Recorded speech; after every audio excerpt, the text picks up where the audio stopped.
नमस्कार दोस्तों, स्वागत है आपका हमारे चैनल विद्यालय ग्लोबल पर। नेपाल को उनकी पहली महिला प्रधानमंत्री मिल चुकी हैं, लेकिन ये महिला प्रधानमंत्री सुशीला जी जो हैं उनको क्यों चुना, और आखिर ये जो जंजीज आप हमारे पीछे देख रहे हैं, इन जंजीज ने और वहाँ के राष्ट्रपति और सेना प्रमुख ने एक ऑनलाइन मीटिंग की थ्रू लगभग 5000 जंजीज थे जिन्होंने बैठकर मीटिंग की। मीटिंग में इनको ही क्यों चुना, सुशीला जी को ही क्यों चुना, किसी और को नहीं चुना? अगर हम इसको समझने पे आएंगे, ये एक हाईजैकर्स की पत्नी है, अगर इसके बारे में भी हम जानना चाहेंगे तो इसके लिए आपको हमारी वीडियो को थोड़ा आगे तक देखना और समझना पड़ेगा। और अगर हम इसको समझना पूरी तरीके से चाहते हैं तो हमें थोड़ा नेपाल के इतिहास को भी खंगालना पड़ेगा। अगर नेपाल के इतिहास की बात करें तो ये राजा जो हैं, ये राजा महेंद्र सिंह जी हैं। ये राजा महेंद्र सिंह जी हैं जो कि बीपी कोइराला, ये बीपी कोइराला जी हैं, इनकी सरकार थी 1960 के दशक में। 1960 के में इन्होंने सरकार को हटाया और अपना राजतंत्र को लागू करने के लिए पूर्णतया प्रयास करने लगे।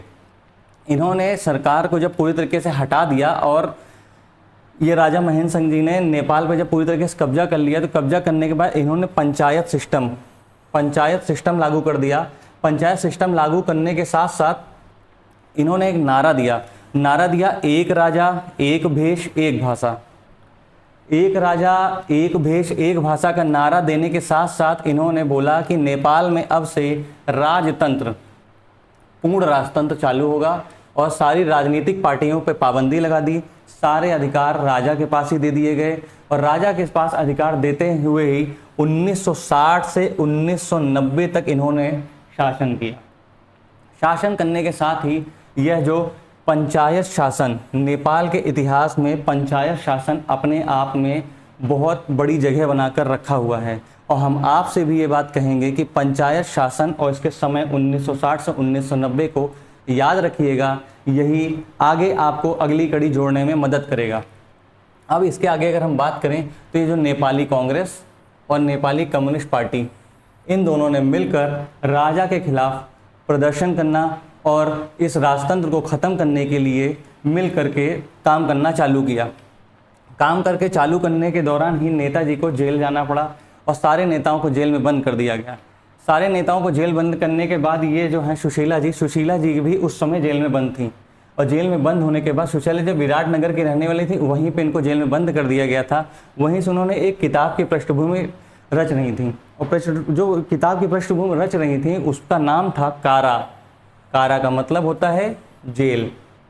ये जेल में बैठे बैठे किताब लिख रही थी। और इसी के साथ साथ अगर मैं इनके शुरुआती ज़िंदगी की बात करूं कि इनको जो जेल जाना पड़ा, लेकिन इन्होंने पढ़ाई कैसे की, क्या रहा इनका इतिहास, कैसे ये हाईजैकर्स के वाइफ बनी, इसके बारे में अगर हम समझें तो ये कहानी यहाँ BHU से शुरू होती है। BHU से कैसे शुरू होती? 1975 का समय था और ये BHU में MA की डिग्री ले रही थी राजनीतिक विज्ञान से। राजनीतिक विज्ञान से डिग्री लेते समय ही जो आज के इनके पति हैं, वहीं इनसे इनकी मुलाकात भी हुई थी।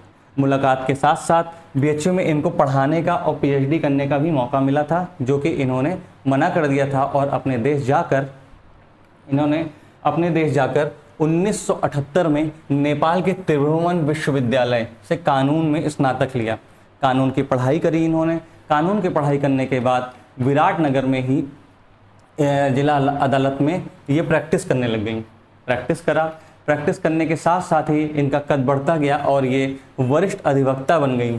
वरिष्ठ अधिवक्ता बनने के बाद सुप्रीम कोर्ट में एड हॉक जस्टिस, उसके बाद स्थायी जस्टिस बन गई। स्थायी जस्टिस बनना तो सही बात था, लेकिन स्थायी जस्टिस बनने के साथ साथ यह सन 2012 में एक इतना बड़ा फैसला दिया जो कि नेपाल के इतिहास में याद किया जाता है।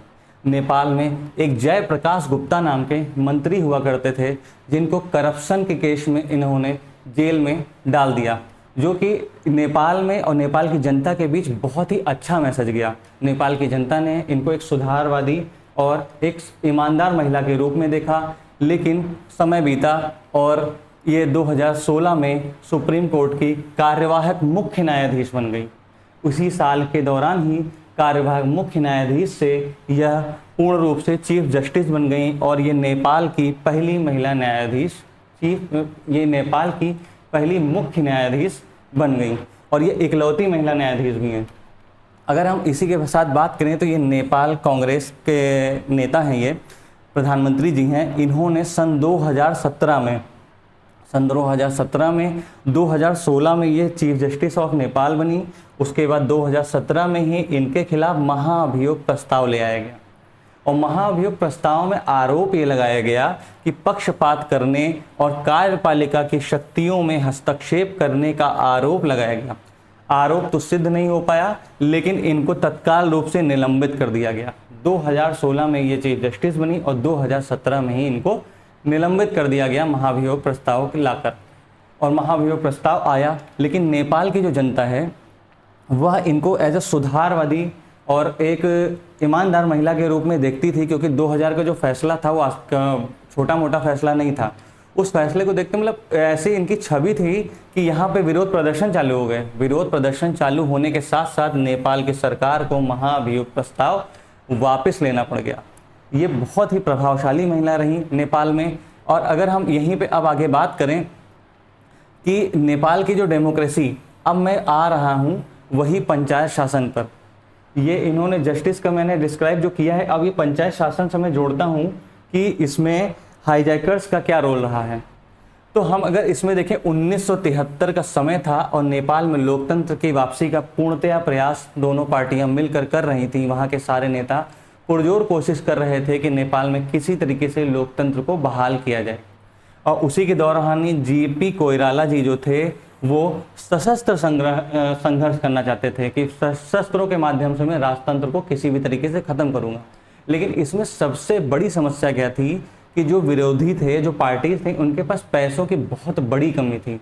पैसों की इतनी बड़ी कमी थी कि सशस्त्र विद्रोह तो छोड़िए, अपने आप को भी सर्वाइव करना मुश्किल हो जाता राजा के खिलाफ में। फिर ये जो प्लेन हाईजैक देख रहे हैं 1973 में नेपाल का प्लेन हाईजैक है। ये देखिए नेपाल का प्लेन को हाईजैक कर लिया था जेपी कोइराला और इसी के साथ इनके सारे और अन्य नेताओं ने। अब अगर आगे ही देखेंगे तो विराटनगर जो है, यहाँ से काठमांडू सेंट्रल बैंक में 30 लाख रुपए ले करके ये प्लेन जा रहा था। उस प्लेन को हाईजैकर्स चढ़े और हाईजैकर्स ने चढ़ने के बाद बिहार के फारबिसगंज में लैंड करने के लिए मजबूर किया। लेकिन ये लैंडिंग भी इतनी आसान नहीं थी, क्योंकि जब ये प्लेन पे जब ये चढ़े थे तो ये जो क्रू मेंबर्स थे, क्रू मेंबर्स ने तीनों हाईजैकर्स से काफ़ी विरोध किया, काफ़ी लड़ाई झगड़ा हुआ। उसके बाद जबरन इनको बिहार में जब उतारा गया तो बिहार का ये जो आप रनवे देख रहे हैं ना, ये पूरा कंस्ट्रक्टेड भी नहीं था और इसी के साथ साथ ये थोड़ा घास का मैदान था, मतलब एक रिस्क था उतारना। फिर भी वहाँ पे प्लेन को उतारा गया। प्लेन तो खैर उतर गया।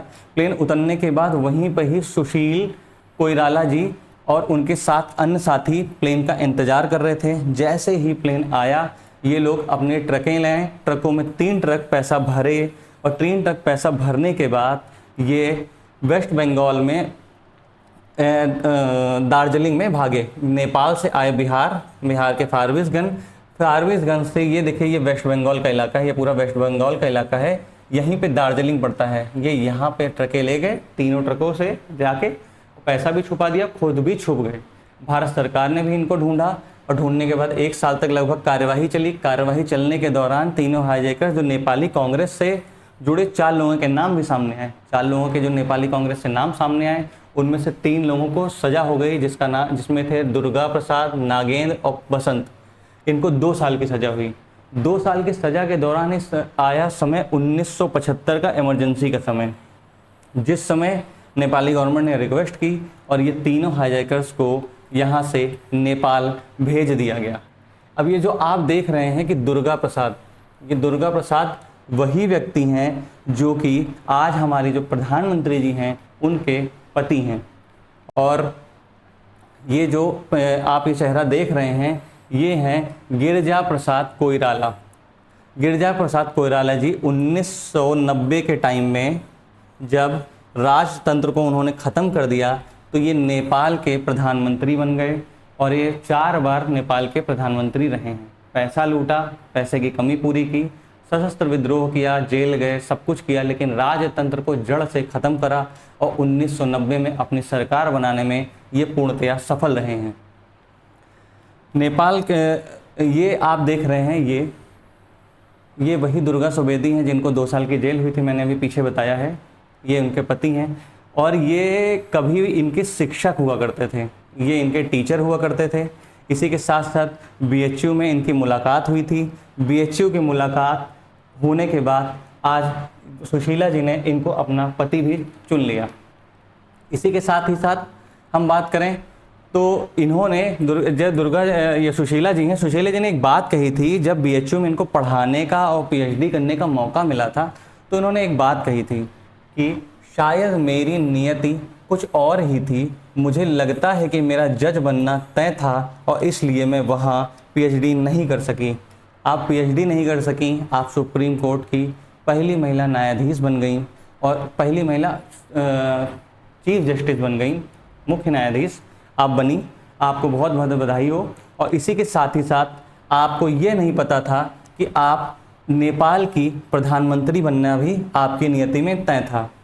नेपाल के प्रधानमंत्री के आप ये देख सकते हैं कि नेपाल के प्रधानमंत्री ये राष्ट्रपति जी हैं जो इन सुशीला जी को शपथ दिला रहे हैं। शपथ दिलाने के साथ साथ इनको बहुत बहुत बधाई कि ये नेपाल के प्रधानमंत्री बन गई हैं। और राष्ट्रपति चंद्र पैडोल जी ने 5 मार्च 2026 को नेपाल में आम चुनाव करने का घोषणा कर दी है।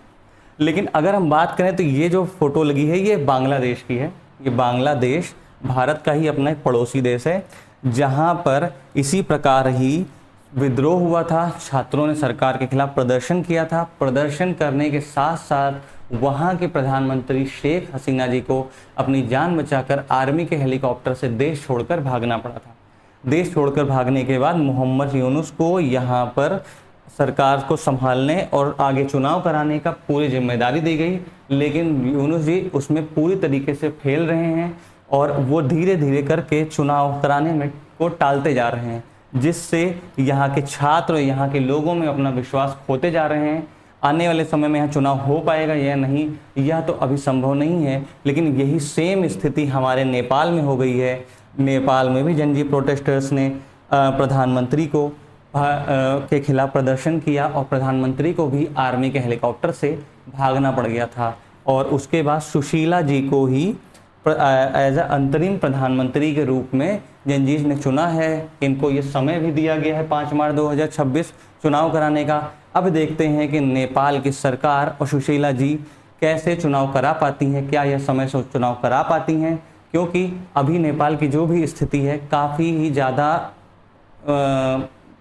कह सकते हैं कि काफ़ी ज़्यादा मतलब परेशानी भरी स्थिति है, क्योंकि वहाँ पे तोड़फोड़ हो गई है। पहले उसको भी रिपेयर करने से लेके बहुत सारी चीज़ें हैं और इतना आसान नहीं रहेगा सुशीला जी का ये सफ़र।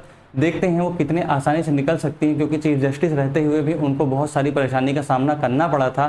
तो प्रधानमंत्री रहते हुए भी ये बहुत सारी परेशानी का सामना करते हुए भी मुझे उम्मीद है कि ये देश को अच्छे से चला सकेंगे। आपको बहुत बहुत बधाई।